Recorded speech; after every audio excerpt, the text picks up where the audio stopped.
I'm Christopher Anadale. I've tracked down some of my former students to ask, is there life after philosophy?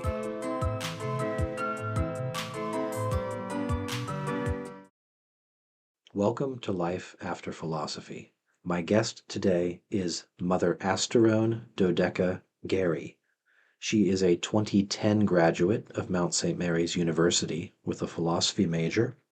In 2011, she joined the Servadoras, the Servants of the Lord and the Virgin of Matará, which is part of the religious family of the Institute of the Incarnate Word. She is also the local superior of the Servadoras mission in Thurmont, Maryland, which consists of 5 sisters. Mother Asterone, welcome to the show. Thanks, Chris. It's a joy to be here with you. It's great to see you again. I just started here teaching at the Mount your senior year. Correct. In college. And so I knew you in the before time, and now I've known you for some years as Sister Asterone, now Mother Asterone. And since you were a philosophy major, let me just sort of jump right in. Great. Here. Was there any way in which your study of philosophy led you towards or into your vocation in religious life?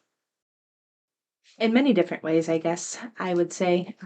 Certainly, philosophy was, I would say, probably the Kickstarter to my conversion, which I became Catholic my senior year of high school prior to coming to the Mount. Oh, wow. So my family was, I would say, maybe agnostic, atheist in practice, but maybe not adamantly atheist or anything like that.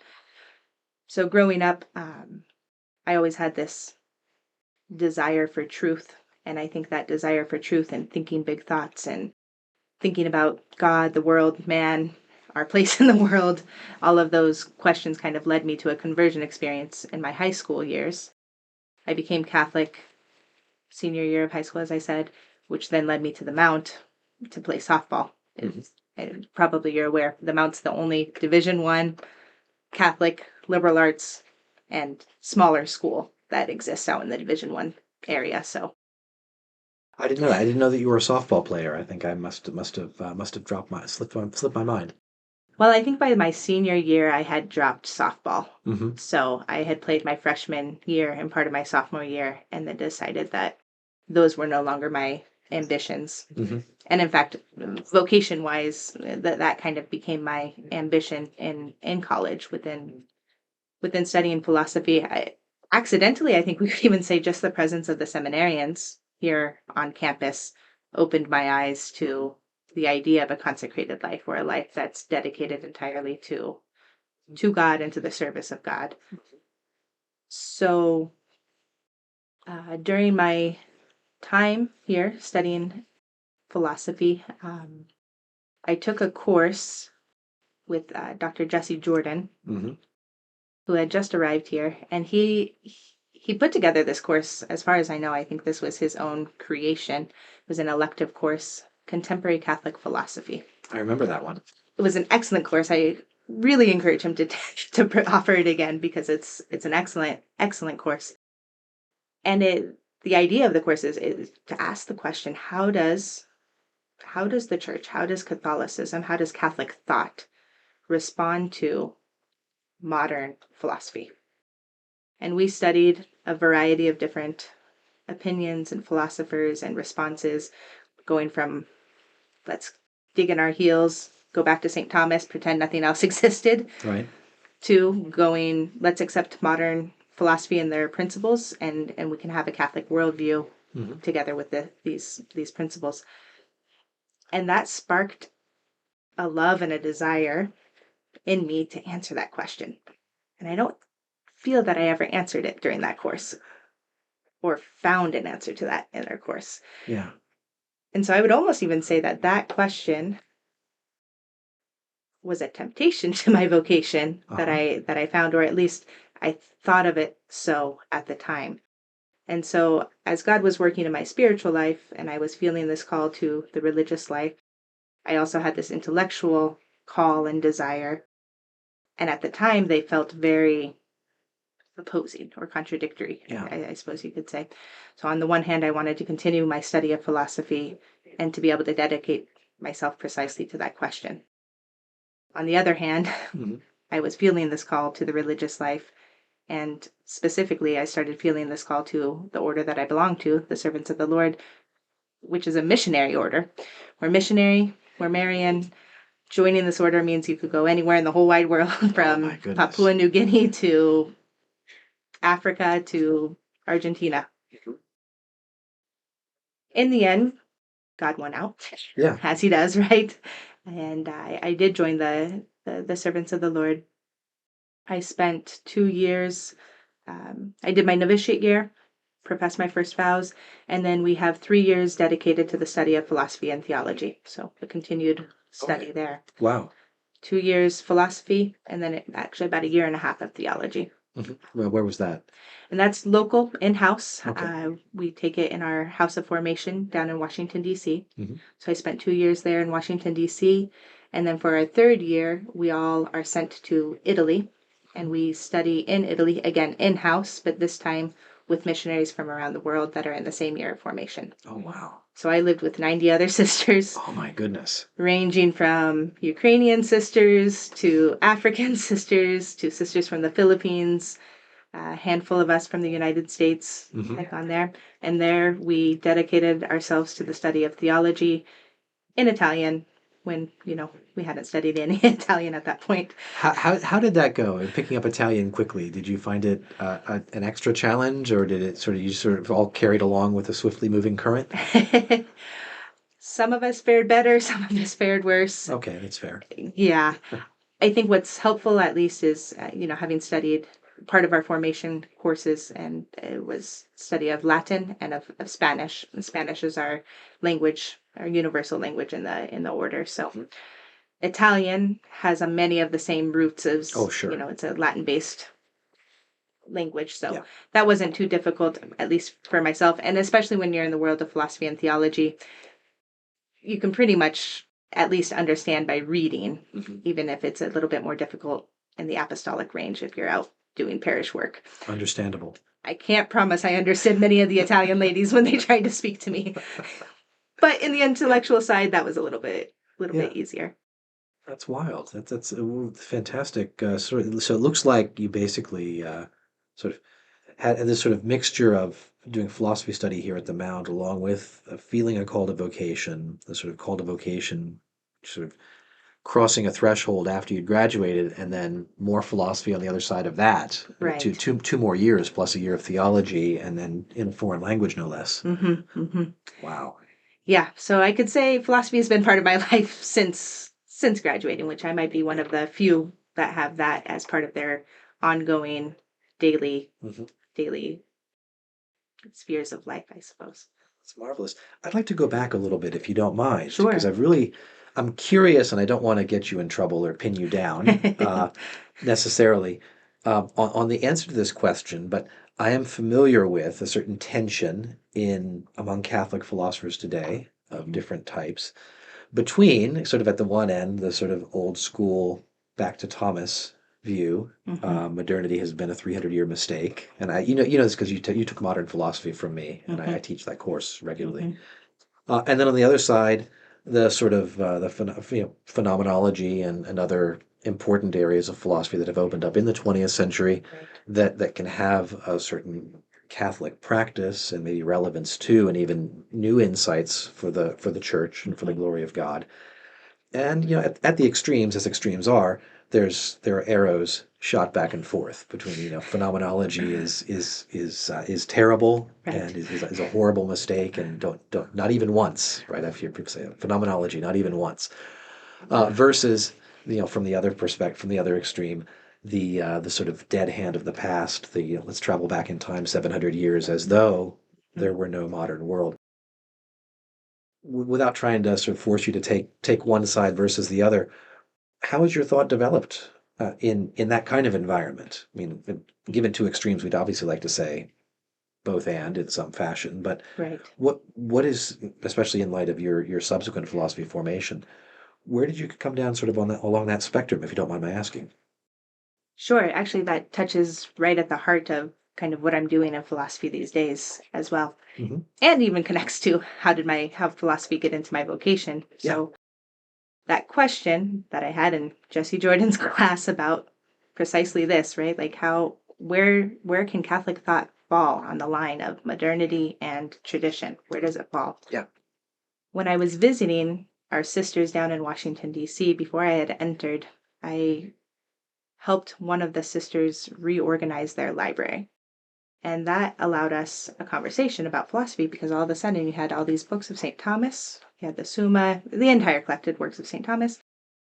And the question I shared about the class that I was taking, and the sister beamed and said, "This is precisely what we work on in our philosophical studies here." I said, "How could that be?"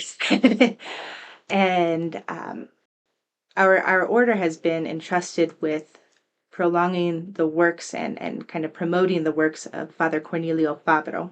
He's an Italian philosopher who lived in the 20th century, died in 2004. I can speak a little bit more about him later and his contributions to philosophy and to Catholic philosophical thought. But he answers this question specifically. Sorry, trying to formulate me here. Well, how I want to say it. Yeah. He proposes an essential Thomism, which is able to go to the principles of Thomistic thought and apply them to modern questions.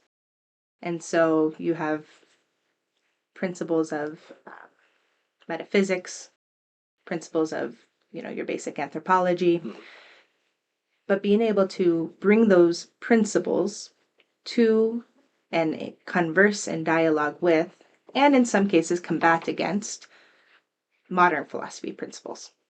And so that's a lot of his work and he has over 28 volumes of very intense philosophical works precisely on these questions in different disciplines and things like that.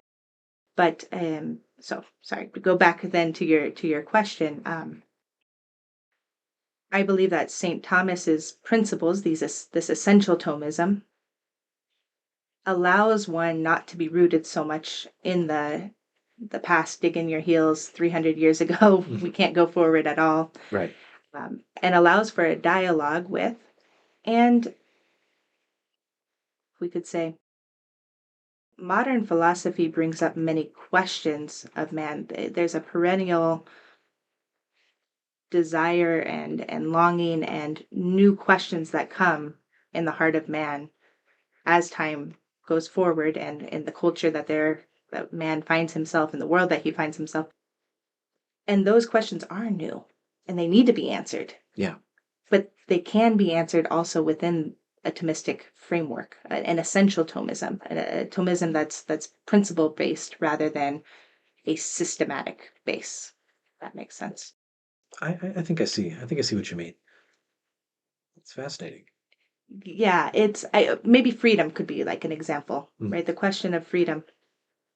So freedom, I would argue, is a newer question of man, or at least in the way that it's been proposed. If you think of existentialism and freedom as defining of man, as defining of the essence of man.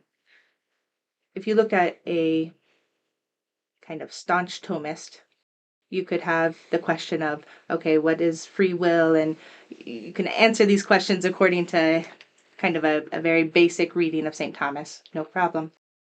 But is there room to be able to acknowledge a sort of self-defining aspect of freedom in man's essence without betraying Thomism? Is there an insight that modernity has, or contemporary philosophy, we could say, has in this question that doesn't contradict Thomas, but can be explained with Thomistic principles? That's good. That sounds very, I'm going to make up an adjective here, Johanna Pauline, right? It sounds very much like something inspired by Fides et Ratio. Sure, yes. Which I teach on a regular basis in one of my introductory classes. The praising the insights of modernity while also calling attention to its errors and looking back to Thomas. Is that something of an inspiration for Fabro? You mentioned he lived till 2004, so he would have been in a position to read what Fides Ratio was 1999. Correct.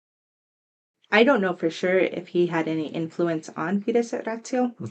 It's certainly not outside the realm of possibility. He served as a peritus in the Second Vatican Council and was one of the main contributors for Optatium Totius. So on the training of seminarians, he helped to draft that document. Oh, wow. And then in subsequent papacies also was one of the main philosophical counselors or advisors for the Holy Fathers. So I think that even went into the 1990s for him.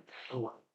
I don't believe he actually worked in Fides et Ratio, properly speaking, but certainly his contributions had been very present to the Vatican and to the magisterium at the time of writing Fides et Ratio.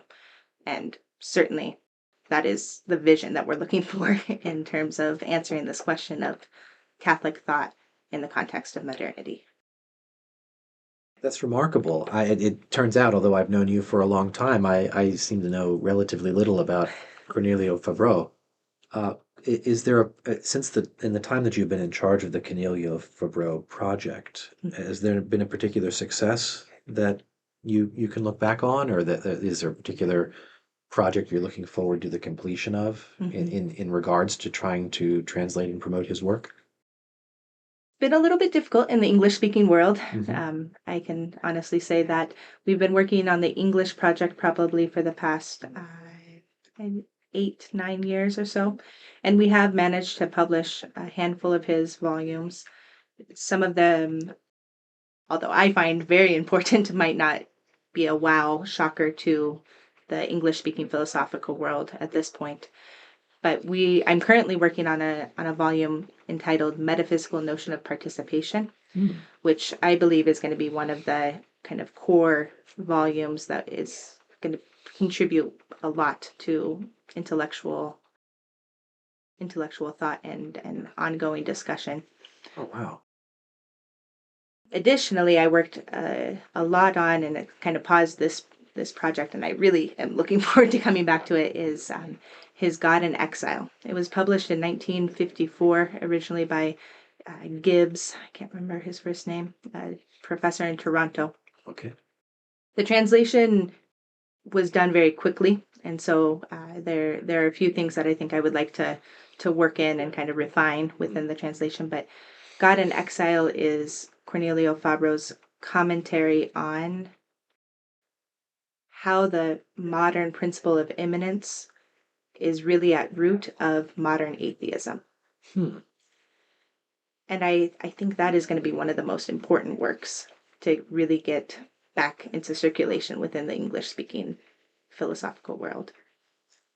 That's fantastic. Are these being published by your order or by a related press? Correct, yes. So the Institute of the Incarnate Word, we have been entrusted with the republishing of his works in Italian and in English, and then there's also a Spanish division that's underway as well. And we publish them through the Institute of the Incarnate Word Press. Okay. IBE Press. Very good. Yeah. Awesome. Man. That's and you do some of the editing, the translating, or revising translations?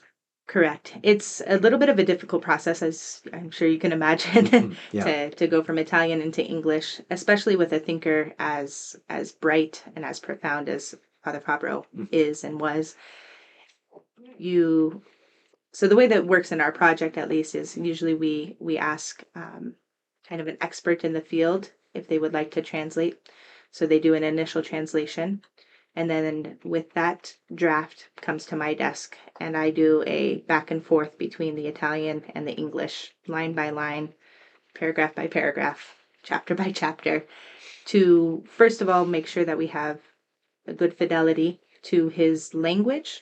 Fabro, like good philosophers do, made up his own words at times to be able to express certain concepts, to try and keep a continuity between the different volumes, a continuity within his work, and at the same time try to make it understandable in the English language. And that's always a very difficult balance between absolute fidelity to an author and readability in a new language, in a translated language. Right. So that's kind of my work, is to ensure the fidelity.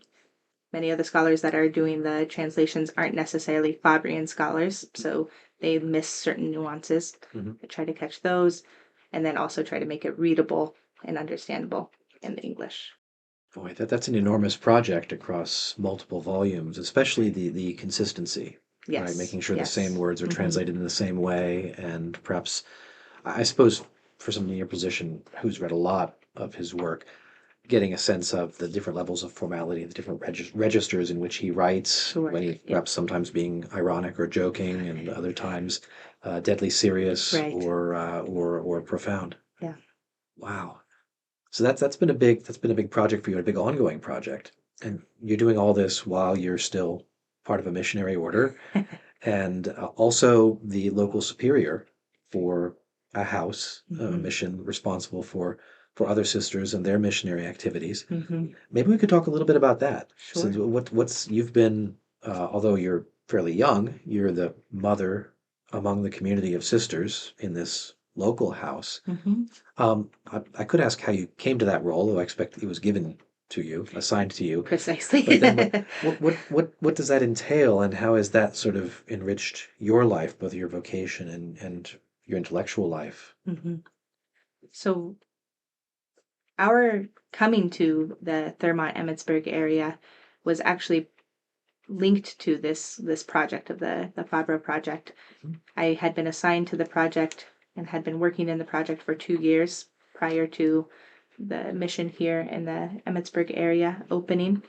And we were looking for kind of the right niche for that project to continue. And we really liked the quietness and the link to a university and university library and intellectual life as a way to kind of help bring forward the project and have the resources that we needed, and then also to be able to promote the project.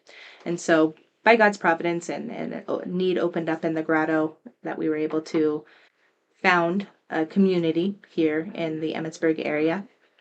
And then the good Lord brought me back. I, who never wanted to leave the Emmitsburg area, joined a missionary order, and about 5 years later, he sent me back. And then, as you mentioned, he asked me also to be the local superior of this community of sisters.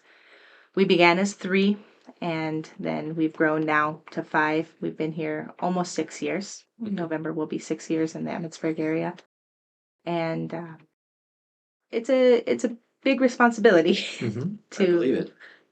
to not only be at the service of the sisters who are endeavoring to live their religious life with greater fervor and greater fidelity, but then also to kind of coordinate our work within the larger community of the parishes and the grotto where we also do service, organizing, planning, keeping priorities in their proper order. All of those types of responsibilities kind of fall on the local superior. Oh my goodness. So that's you really it's an organizational task. I mean, it's being, I'm trying to think of being regional manager of a corporation, or I don't know what a corporate parallel would be, but Right. it seems like it's a lot of work, and it's a lot of organization work that you have to keep straight, as well as continuing the outreach, the missionary work, the translation work, etc. Right. And, you could kind of look at it and from the outside, it'll look precisely like that. You're the major organizer. You could change local superior to major organizer. But I think the difference is, rather than looking for productivity, what the responsibility of a mother superior is to first and foremost look for the good of souls, the souls of the sisters that are entrusted to your care, their areas of growth, their capacities, their likes, their dislikes, etc. And then the needs of the souls that you're serving outside of the community, in the larger community, the parish community, or what have you. And so the organizational piece has to be there, but it's always subordinated to really the good of each of the individuals that you are serving, whether it's within the community or outside in the larger community, which has its distinction, I think, rather than, simple productivity. I think our life or our week, our month, our year would look very different if we were just looking at numbers or successes, if you will, in the mission versus really subordinating all of that to individual work with souls. Right. Well, that's beautiful. It seems like the metric has to be qualitative and personal, and not economic and quantitative. Right. We don't have so many quanta of grace that we try to accumulate in Right. the local community. So, just to be more specific, what kinds of missionary activities do you and your sisters engage in? I know I've brought some of my children to some of the activities that you've led at local parishes, but what does the kind of ministry and witnessing that you do look like on a weekly or monthly basis? It definitely depends on where you are, what location you're in. Here in Emmitsburg, we work at the grotto. So we do a lot of service at the grotto, including the sacristy work and the liturgy work. This is the Grotto of Lourdes, which is up on the top of the mountain. Yes, the National Shrine Grotto of Our Lady of Lourdes. The Golden Mary statue. Seen from miles away.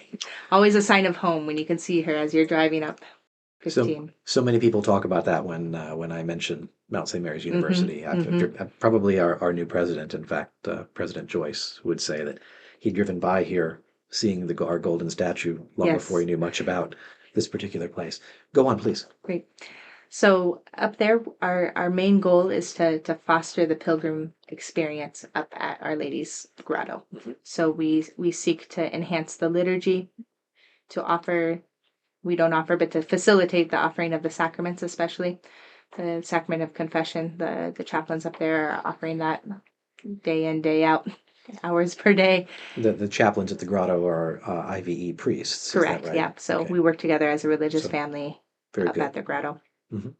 We try to foster a Marian devotion up at the grotto. So the feast days of our Blessed Mother are particularly beautiful and more elaborate, and including processions and the like.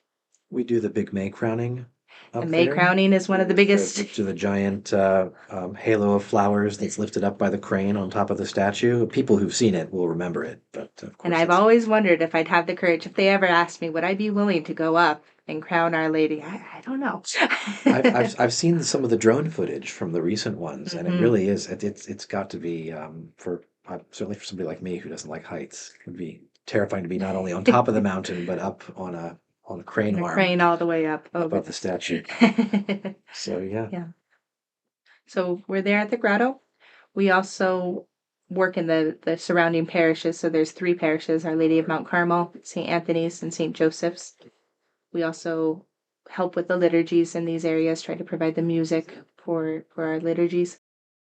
And then the life with the families. I would say that's probably one of the focuses that we try to have in our work here in the parishes, is to work with families and to work with the children. So we have various activities that we do with the children. We have a Saturday oratory we run in the spirit of St. John Bosco. We have youth group. We have, the basic, parish offerings and things like that. That's great. You guys are a tremendous resource for the local parishes, I'm sure. It's been enjoyable. That's great. That's fantastic. I've spoken to a few people in religious life, mainly members of larger communities, religious men. You're the first woman religious I've spoken to. But in your role here and now, and looking back over the past 14, 15 years for you now, is there one particular part of religious life that was the most difficult to get used to, or that required the longest time, or the greatest challenge for you personally?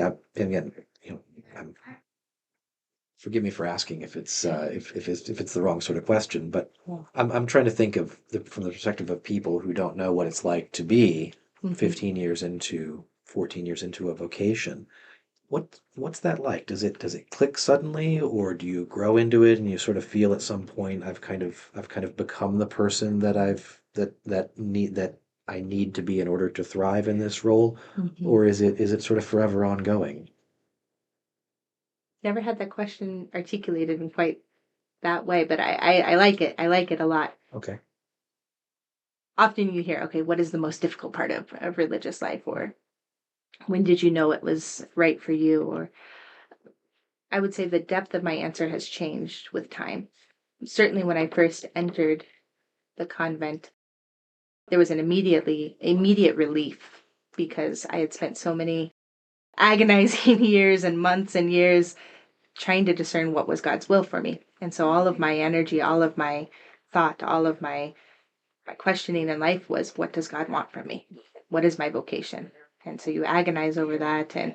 And when you make that leap, and I answered the call and I entered the convent, there was almost this immediate relief that no longer did I have to put all my energy into discovering God's will, but by the grace of the vow of obedience, to do God's will with more love and as much love as I can manage. And I think that has certainly remained stable and has grown even. There's a great freedom in knowing that not only am I in the vocation that God has asked me and called me to, but through the vow of obedience, I have a confidence that at least in the big pictures of my life, I know what his will is. And I don't have to spend all my energy asking, what is it? But rather in trying to do it to the best of my ability with great fidelity and love. So I would say that was kind of like the first, the more basic answer to that question. Mm-hmm. As I went through the process of formation and grew in my religious life, and I would still consider myself pretty young in the religious life, 15 years in, and you begin to realize that the obstacles or the difficulties, and I think this is probably common to any vocation, are less the circumstances and the people around you, but rather the person within. Absolutely. The Yeah, person within. I know something analogous about that you change from external obstacles to internal obstacles at some point. It hits you. Mm-hmm. And I'm grateful for that because I know it can often be a distraction to blame different difficulties on external circumstances or other people or the defects of others. And just like marriage life, community life has all of those things within them. Don't get me wrong. Right. But when you learn to stop focusing on those externals and focus more on your internals, your internal life, your spiritual life, all of those things become but means and tools towards your sanctification. And your biggest goal is the right disposition to responding to those situations and people. Wow. That's a great answer. I'm glad I asked that question, though. I had to sort of think of just the right way to articulate it. So that's really beautiful sort of reflection on. It feels like maybe the general term for it is maturity, right? There's a certain kind of youthful passion that can sort of set you on fire for the Lord early in religious life, early in any vocation. Yeah. And then there's this sort of the wisdom of experience, which we hope doesn't become cynicism, right? It doesn't become sort of jadedness, but it seems to me you're right about this. It does have to eventually become a sort of inward turn, right? However much self-examination you've been doing, I think certainly in my case, right, you've been sort of putting too much of the locus of your problems and obstacles outside and not enough inside. Right. So I think I certainly agree with you on that. I think that's probably the essential core to any vocation and how God wants to sanctify us in the various vocation that he calls us to in general. It's precisely that. That's great. That's great. Well, I would usually ask the question of the show. I would ask if you have any advice for potential philosophy majors, students who might be sophomore year of college, having taken a second core philosophy class, thinking about whether philosophy minor or philosophy major might fit in. So I'll ask you that, but I also wanted to ask, because of your unique position, people discerning a vocation, people who are feeling called or maybe sort of have this sort of dim feeling that there may be something there for me, but It's opaque, it's obscure, it's terrifying in part because of this tremendous sort of threshold event of committing. Sure. Even if there's great peace on the other side, that's certainly not visible, as you know, Mhm. from the prior to the decision. There's almost kind of a Kierkegaardian moment Right. here. It feels like you have to enter into the fullness of the terror Yes. of decision. So, either of those questions, really in either order, advice for potential philosophy students, advice for people feeling the pull of a vocation, drawing upon your own experience, both with your vocation and also with your responsibilities in as a superior. Sure. Well, I'll start with the first question. The potential philosophy majors out there. I certainly have never once regretted my time dedicated to philosophical study. Mhm. I also recognize that I might be one of the few to whom my further, as life has progressed, it's also continued to be dedicated to philosophical study in one way or another. But the formation that it gives to the human person, the capacity to think about big, important ideas, ideals, and seeking that proper ordering of myself, man, God, the world, those are going to be absolutely the most crucial questions that you ask and answer as you transition from college into your vocation, your working life, etc. And perhaps that's attainable in other majors. I didn't study other majors, so I can't quite say. And certainly having a practical science to go along with the philosophy is ideal, of course. We have to live in the real world here. Right. But certainly the tools and learning how to think in these more profound ways is going to assist us lifelong in our lifelong task. It's interesting to me as well that because when you spoke about maybe the most important life-changing course for you, it was a course that really dwelt upon a prominent tension in contemporary Catholic thought Mm-hmm. between, sort of an extreme modernism and an extreme anti-modernism. And the way through it is to confront it squarely. And then, you found later on in your studies the sort of gift of the entire work of Cornelio Fabro Mm-hmm. to try to confront and address intellectually in a rigorous and clear and honest way exactly that problem Mm-hmm. rather than to ignore it or to embrace it uncritically. So that seems to me also a kind of lesson that the way through it is through rigorous and intellectually honest work, Yes. not anything that takes half measures or that pulls its punches from either side. Correct. Yeah, absolutely. Any thoughts on vocation? Thoughts on vocation, sir? This is probably one of the most commonly asked questions to a religious sister. How do I discern my vocation, or how to? And always the answer is so simple and so difficult to put into practice. No, is seeking the will of God with that confidence that God's will really is what's best for us to grow as a human person and to make us holy. And so many things come up in between and confuse us. And I had my own confusions and own desires that almost pulled me away from what I can see very clearly now as God's will. I didn't see it clearly before, but I had to make that jump. And to not be afraid precisely of those Kierkegaardian moments of anxiety and of fear and trembling, because those are really what make up the human spirit. And our biggest moments of growth are when we make that jump, that leap of faith. And often that requires sacrifices that we're scared to make, often big ones. But on the other side, there's always this personal and deep growth in our own human person and our own identity, but then also this growth in our relationship with the Lord, our relationship with God, knowing Him more deeply, loving Him more deeply. Mary's fiat. What can we say more than Mary's fiat? It's these yeses, and if one's really honest with oneself, in the midst of the terror and the anxiety and the fears, there's part of you that knows. And you have to make that leap through knowledge of faith, I guess I would say, more than a knowing with certainty or philosophical certainty by any means, but there's this longing, there's this pull, there's this draw in one's vocation, and we have to pay attention to that and jump through the rest. Beautiful. That's a beautiful final insight, especially sort of being in a place, I might say, beyond philosophy there as well, but with philosophy on the other side, waiting for you as well.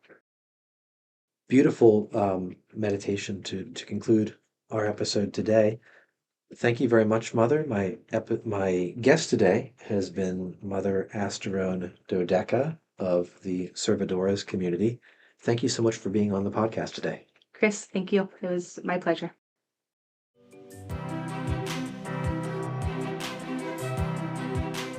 Thank you for listening to Life After Philosophy.